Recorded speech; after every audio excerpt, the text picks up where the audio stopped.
3 minutes pour, d'une part, répondre à Ariel Halimi et sur la question qu'il m'a posée, et d'autre part, élargir pour le prochain festival l'année prochaine, bon, si j'ose dire. Personne ne nous a expulsé Manu Militari, on va dire 2 minutes. Alors, simplement, je pense que j'ai suffisamment, et ça m'a été rigoureusement reproché, sur certains sujets, comme par exemple le contrôle d'identité, écrit qu'il existait des pratiques de discrimination systémique. Pour qu'on n'accorde pas à ce que j'ai dit s'agissant de la terminologie violence policière, au singulier comme pluriel, un caractère que je dirais de relativisation des faits que j'ai eu l'occasion de constater et de dénoncer dans ma compétence déontologie de la sécurité. Je pense que techniquement d'abord, et l'avocat le sait mieux que moi, violence, on le voit bien d'ailleurs sur d'autres sujets, comme par exemple la question des femmes et de la manière dont les femmes sont traitées, agressées, tuées. Le mot n'est pas en lui-même un bon mot du point de vue du droit pénal et de la procédure pénale. Ça, c'est premièrement, c'est plus technique. Et on l'a bien vu, Gisèle Halimi vient de mourir, mais dès les années 70, les combats qu'elle a menés portaient notamment sur ce type de sujet. Et puis, deuxièmement, mon idée est que à raccourcir dans la sémantique elle-même le sujet, le rassembler, le, comment dirais-je, le durcir à travers cette terminologie, je pense qu'on perd beaucoup d'efficacité. Parce que, immédiatement, naturellement, on a la polémique qui s'installe et la négation de ce qu'on affirme à partir du moment où on l'affirme d'une façon et avec des mots qui sont de nature à faire balle, au sens propre du mot, c'est-à-dire à être renvoyés ensuite comme un projectile. Donc moi, je me suis toujours gardé de cela, et vous vous souvenez peut-être que je l'ai notamment fait sur un sujet qui était pourtant de nature différente et où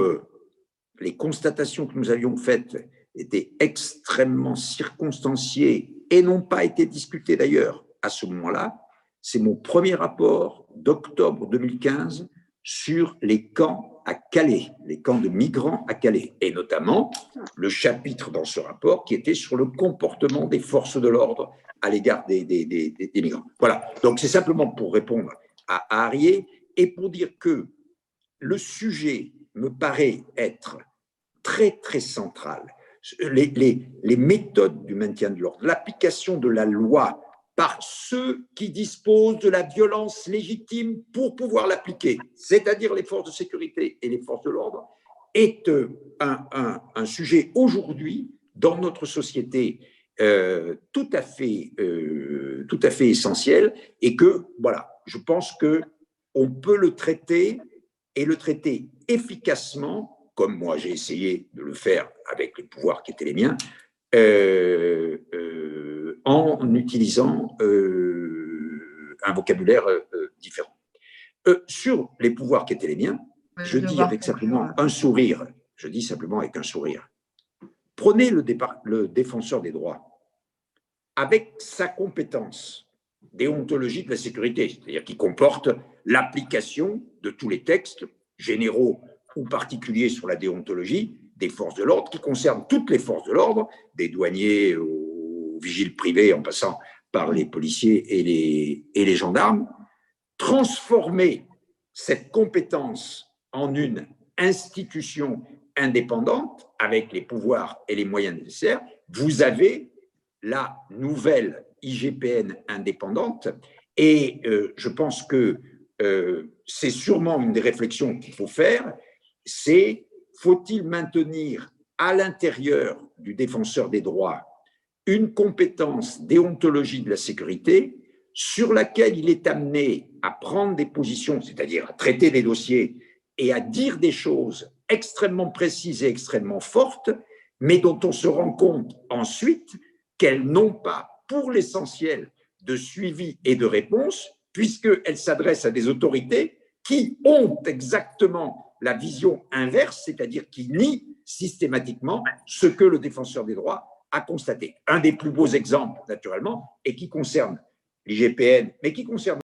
aussi, Hélène Franco le sait, les magistrats, notamment à Versailles, c'est le fait d'avoir disjoint l'affaire des 150 lycéens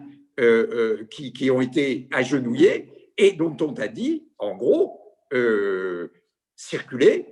il n'y a rien à voir. Voilà. Donc, et je termine juste pour dire que je pense que ce que nous avons dit repose sur quelque chose qui est beaucoup plus préoccupant, qui n'est pas franco-français, qui est mondial, qui ne concerne pas seulement les libertés, mais qui concerne aussi profondément l'égalité, c'est-à-dire la conception que nous avons d'une humanité composée de femmes et d'hommes, tous égaux en dignité et en droit, 7,5 milliards.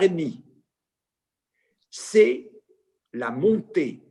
du l'illibéralisme qui conduit à l'autoritarisme, qui conduit à la mise en cause sur une base identitaire de l'humanité, c'est-à-dire de l'égalité de tous les hommes et de toutes les femmes, et ceci, ça n'est pas aujourd'hui des imputations, c'est des gens qui sont au pouvoir, les groupes PiS, le PiS en Pologne, le Fidesz en Hongrie, bien entendu ce qui se passe au Brésil, des gens qui vont peut-être venir au pouvoir, Vox en Espagne, c'est de l'autre côté des Pyrénées, qui ont été, comme les Italiens de la Liga, et puis ceux qui sont pas loin non plus, c'est l'AfD en Allemagne ou d'autres mouvements, et bien entendu, les conservateurs et les républicains américains derrière Trump.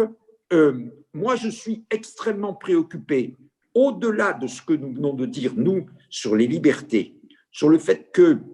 l'égalité, encore une fois, c'est-à-dire la conception qu'il existe une humanité et non pas des groupes de personnes qui sont en situation d'inégalité et qu'on peut, par exemple, exclure ou, à d'autres moments, génocider. Je pense que, voilà, je voulais le dire parce que je crois que tout ceci repose sur un affaiblissement considérable de l'exigence de la démocratie chez beaucoup de peuples à la surface de la Terre, y compris à quelques centaines de kilomètres de l'endroit où nous parlons aujourd'hui. Bon, ça devrait être le mot de la fin, que je ne qualifierais pas d'optimiste.